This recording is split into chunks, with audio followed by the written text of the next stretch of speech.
Hi everybody, welcome to ISA's Product Spotlight. This is Nick Dumeyer. Today we're actually going to be talking about a TRI-S module for Siemens Pyrotronics. The TRI-S. Now this is a single input module used for basically panels like the MXL, MXL-IQ, and so on.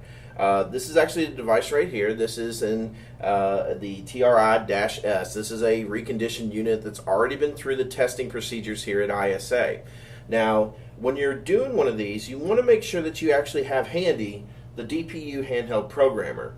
This little unit right here plugs into the device and actually sets the address for you.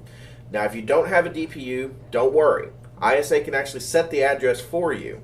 So if you have questions about replacing a TRI-S for Siemens Pyrotronics, let us know and we will be glad to help. This is Nick Dumeyer. We'll talk to you again soon.